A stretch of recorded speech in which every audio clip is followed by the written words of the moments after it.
Can Americans still have a sensible and friendly political discussion across the partisan divide? The answer is yes, and we intend to prove it. Julie Roginski, a Democrat, and Mike Duhame, a Republican, are consultants who have worked on opposite teams for their entire careers yet have remained friends throughout. Here, they discuss the week's events, with prompts from Tom Moran, editorial page editor of the Star-Ledger. Former Governor Christie is starting a think tank aimed at restoring civility in our politics and was ridiculed for it. But he says it's also devoted to finding bipartisan common ground, and his first speaker will be New York Gov. Andrew Cuomo, what do you think? Duhame, those who do the ridiculing are often the most partisan fools who have accomplished little for the public good in their lives. Actions matter. Look at just a few examples of real bipartisan achievement. He worked closely with prominent Democrats Senate President Sweeney and current Lieutenant Oliver to bring bipartisan reforms to education and the pension system.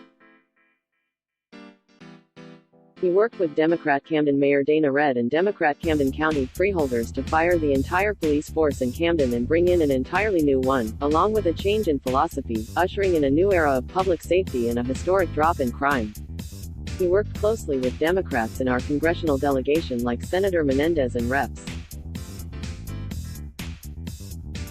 Sayers, Pascrell and Poloni to ensure New Jersey got its fair share of relief aid after Hurricane Sandy. None of this is new. As U.S. Attorney, he worked closely with then Newark Mayor Cory Booker to get illegally trafficked guns off the streets.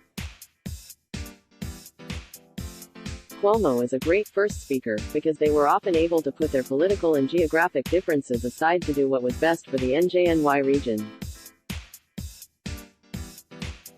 Roginski, when I think of civility, Governor Christie doesn't immediately come to mind. On the other hand, as Mike points out, he did have some significant bipartisan achievements. Christie, like Melania Trump, calls for civility. Editorial his new think tank, announced last week, reminds us of her similarly dumbfounding brand, Be Best Q. President Trump caused a stir last week by saying that Jewish voters who side with Democrats are either ignorant or disloyal. He got 24% of the Jewish vote in 2016. Will that go up or down in 2020? Duhame, many Republicans have long been baffled by the unwavering support many Jewish voters give to Democrat candidates when Republicans are often stronger in their support of Israel. The character insults are unnecessary, but he is driving home a larger important point that the new left of the Democrat Party is openly hostile toward Israel, and that should usher in a change in people's voting behavior. Getting past the hyperbole, this could be a problem for Democrats. Roginski, let me be very clear, assuming that American Jews vote based solely on Israel is a dangerous point of view and implies that they have dual loyalties. Here's the reality, Jews know better than most that dangerous rhetoric like the president's can lead to dangerous action, where they suffer as a result. Trump saying that Jews who vote Democrat are disloyal could result in some deranged anti-Semite shooting at Jews he considers to be traitors. The president's words are dangerous and they follow in the steps of demagogues across 2 millennia who have used Jews as the other to rally political support to their side. Most American Jews will be less inclined to vote for him as the result of this, not more. After the shootings in El Paso and Dayton, Trump promised to enact very meaningful background checks on gun purchases. A few days later, after talking to the NRA, he backtracked, saying he was very concerned that they could impinge on Second Amendment rights. What's your take? Duhame, there is common ground among NRA members and both parties that more can be done in terms of background checks. I believe if the president held firm in his support of background checks, his supporters would follow him. He has proven they will follow his lead on other issues, so I was hopeful he would stand firm in his support for background checks because I think it is a reasonable step. We can agree on universal background checks. In fact, we already do. Editorial: a bipartisan bill can codify it, if Trump and McConnell allow it. Ragginsky: Trump will never cross the NRA. They spent too much to get him elected and will do it again next year. Meanwhile, reasonable gun safety measures will languish because our government is enthralled to a powerful minority point of view that wants nothing done whatsoever to curb our epidemic of gun violence. Q. Next year's budget deficit will top $1 trillion, a new record, according to the Congressional Budget Office.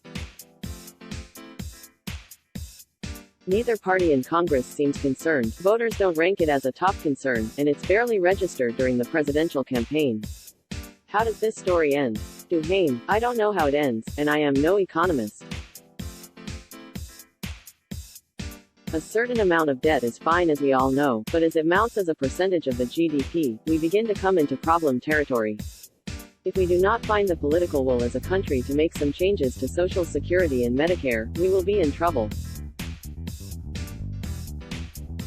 Healthcare is advancing at miraculous speed, but with that, costs are going up and people are living longer. Some changes must be made to these long-term costs, or it will strangle away any money for defense, roads, schools, infrastructure, the environment and more. It will take political courage. Ragginsky: I am not overly concerned about the budget deficit. I am, however, much more concerned that the minute a Democrat wins the White House, the same deficit hawks in the Republican Party who are currently just fine with tax cuts that explode the deficit will suddenly find religion and come after entitlements in order to balance the budget. Q. Jeffrey Dye, who was fired Tuesday from his state job over his anti-Semitic social media posts, also had a criminal record stretching back 2 decades that included assaulting a police officer and cocaine possession. Murphy has been quiet about all this, and his office emphasized that Dye was fired by the Labor Department, not by the governor. Duhaime: the governor is trying to distance himself from the multiple hiring-firing scandals that plague his administration because he doesn't want to offend anyone. These mistakes are all over the administration, not just limited to one department or another. While I am sure he did not personally hire this guy, the governor needs to hold people accountable for horrible mistakes in hiring that hurt the governor and have now cost taxpayers millions of dollars. I don't know who hired Dye, but that's the person who should be in the hot seat, for not doing a simple background check. Ragginsky: Mike is right. The governor's modus operandi on these hires seems to be radio silence. But while this particular personnel crisis shall pass as well, the accumulation of these questionable personnel decisions will eventually reverberate for him if they continue to accumulate. Staffer fired for anti-Semitic posts had criminal record. Murphy administration knew about it. Gov. Phil Murphy on called the social media posts by a Labor Department staffer incredibly offensive. Q. Finally, let's talk about Trump's offer to buy Greenland. I laughed at first, but on reflection, it scares me that he doesn't have people around him who are willing and able to steer him to safer ground when he veers this far off course. What was your reaction? Duhaime: I never knew Greenland was even on the market. Personally, I am waiting for Canada to come up for sale because I think it makes more sense geopolitically, and I love hockey. Ragginsky: I personally think it may be time to invoke the 25th Amendment. This is not a well man. Let's block ads. Why?